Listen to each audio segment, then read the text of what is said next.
We've had plenty of sun for the last couple of hours. The talented American Idol contestants have had some problems belting it out this year, tracking the storm and adjusting it as the morning goes on. Fue una mañana ocupada y el clima está cambiando también. The best way to deal with a headache during weather changes is to follow the same routine. And you guys came all the way from Canada to share your wisdom with us. Waiting for confirmation on these from the National Weather Service. And I found a couple of the STAR students, and I wanted to talk to them this morning. Yeah, that's right. Highs near 90 degrees. Where this thunderstorm cell is headed now. So let's focus on that. We've had rain and we've had snow. It's a wintry mix this morning. And the students with me are just talking about how cold it is. Might I add, most of them forgot their jackets. It must be amazing to see the damage from the air. These are welcome weather changes. As you know, we had high fire danger. I get called Mrs. very often, so thank you. And congratulations, Peggy. And we're talking fashion and firefighters. What a girls show, huh? Absolutely. And we have a lot more to come this half hour. Yeah, Heidi, we have an update on where this thunderstorm cell is headed now. So let's focus on that as Chris brings us in closer.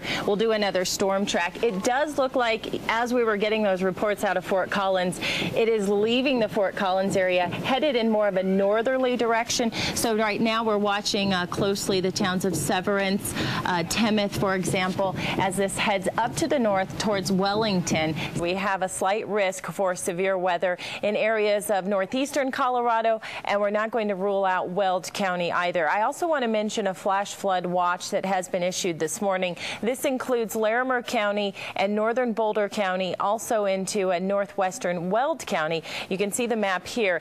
The reason this is issued, the ground already saturated from yesterday, and we do expect scattered thunderstorms to develop after 2 o'clock or so, and that could lead to brief heavy rainfall. So flash flooding will be a concern in these areas. We've got quite a bit of moisture to work with moving into the state from the west. Also dry air feeding in from the southeast, similar to yesterday. So the two come together and create really unstable conditions. So we have wet snow coming down at about 9,000 feet, rain snow mix through other parts of the high country, clearing with that dry air feeding in along the Front Range and the eastern plains. But we're watching these storms that are just off to the east, moving through Kansas and Nebraska, as they could affect the eastern plains from, say, Sedgwick County down through Kit Carson and Cheyenne counties. We have a severe weather threat for those counties, also Logan County, Washington County, Morgan County, and this is for most of the day. So the middle part of the day, the afternoon,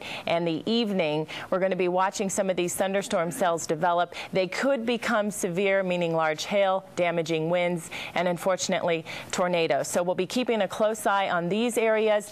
And Heidi, you know it's going to be a busy afternoon. We just encourage everyone to stay tuned to Fox 31 News or myfoxcolorado.com, because Heidi, if a watch or a warning is issued, we can let you know immediately. Had a hook echo develop right here. That is where the tornado began.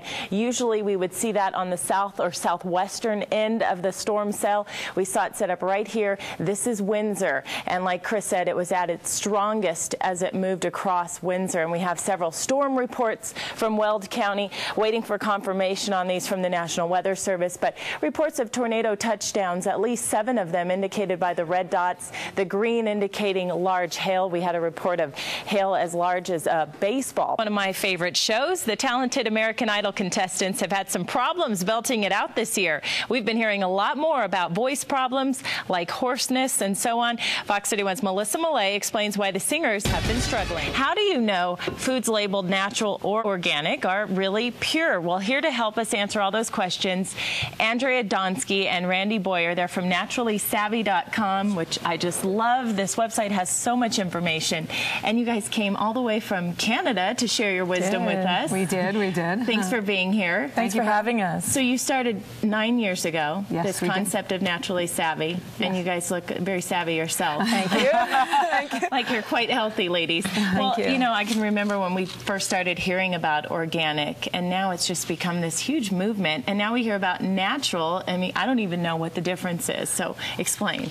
The owner at 7 Star told Tom Martino the freezer has been repaired. All 3 restaurants featured are in the civil penalties phase, meaning they were fined for their violations and now must be re-inspected until they are fully in compliance with health codes. Shaw and Ken, I think the cockroaches in the kitchen creep me out the most. So your meteorology degree there. Yes. I saw meteorologist and I thought, well, I might as well say Mrs. A Mrs. and a meteorologist. She has 2 titles. How good is that? I don't get called Mrs. very often, so thank you. And congratulations, Peggy, on your wedding. She's just coming back from her fun honeymoon in Mexico to summer-like weather here in Colorado. Temperatures will be in the upper 80s this afternoon. We continue to melt the snow up at our higher mountains, rising rivers across the state, and we'll be talking more about that in the coming days. But you can see a lot of sunshine, clear sky overhead with just a few high clouds. 65 in Denver, 63 in Burlington. It's 50 in Aspen. Grand Junction, you're at 59 degrees. Let's go right to Futurecast. We'll be mostly quiet until this afternoon, keeping an eye on the eastern plains for the development of some thunderstorms after 2 o'clock. And that's where we do have a severe weather threat today. Slight risk for strong storms through northeastern Colorado down through the Burlington area. That will be the area of concern later today. But highs will be nice and warm, hot, if you will, especially off to the south and east with 90s this afternoon, 82 warm degrees in Eagle. Peggy and Steve, more on your forecast. There are changes ahead for this work week. I'll talk about that next. We're out here for Fox on Your Block celebrating with Smedley Elementary because this is their final year. They've been here 106 years and will close their doors today. Today's the last day. And I found a couple of the star students and I wanted to talk to them this morning. This is Giovanni, and Giovanni is part of the Mile High Scholar Club. What does that mean? The Mile High Scholar Mr. Hickenlooper, our mayor, and what did he say to you? He told me to follow my dreams and that I did a good job.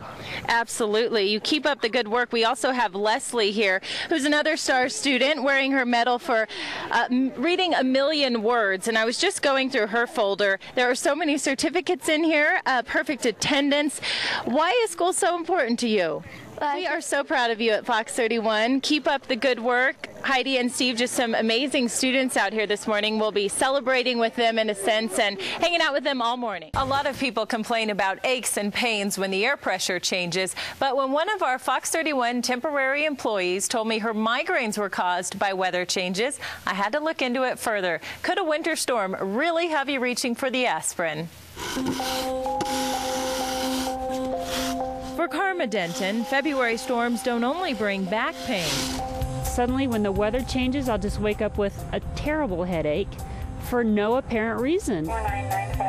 Despite working a busy news desk, We have a commercial structure fire. Karma insists it's Mother Nature causing the pain, and she isn't the first. The majority of patients, 3/4, 85% or so, will specifically mention before you even ask that it seems that the weather plays a big role in their headaches. Neurologists say research suggests these headaches could be triggered by extreme temperature changes, electrical charges in the air, and more commonly, pressure changes. Some scientists call this a barometric pressure headache. The theory is that changes in pressure cause changes in oxygen levels within the brain, forcing blood vessels to expand or contract. It might be that when weather patterns change, or if there is a strong storm system, for instance, that there's something about our activity that changes. We might sleep less, we might eat at a different time, and so it might be more of a secondary effect, if you will, instead of a direct effect on migraines. Direct or secondary, the weather will continue to change in Colorado, and for Karma, living here is worth all the pain. Great downpours and big dumps of snow. You get everything. You get all 4 seasons, and it's beautiful. It's great. I love it. Doctors say the best way to deal with a headache during weather changes is to follow the same routine, wake up at the same time, don't skip a meal, keep exercising, and drink plenty of water. And Chris, I know you and I take lots of aspirin putting the forecast together. Yeah, that's right. Highs near 90 degrees. We'll have hazy sunshine. That's what we have outside right now. Temperatures are in the upper 50s and lower 60s. Humidity up to 81%. And that's why it's going to be hazy. We do have a lot of moisture in the atmosphere. And out at the airport, they are reporting morning haze at this hour. Satellite and radar is pretty quiet this morning. The clouds are mainly off to the far eastern plains from Burlington down through Springfield. Elsewhere, hazy sunshine and warm afternoon highs. 89 in Denver, 90 in La Junta, and even warm up in the mountains with mostly 80s by this afternoon and 95 in Grand Junction. A few isolated storms will develop after 3 o'clock from the foothills over to the eastern plains. We're not expecting a lot of rain with these storms. They're what we call high base thunderstorms, but there is a slight risk we could have severe storms on the far eastern plains, meaning some hail and gusty winds. So we'll keep an eye on that closely. 90 tomorrow, more of the same afternoon storms heating up as we get into the weekend, the first weekend of summer, and Peggy and Steve will go in with a bang. 93 on Saturday. Yep, summer's coming on in, announcing its arrival. That's true.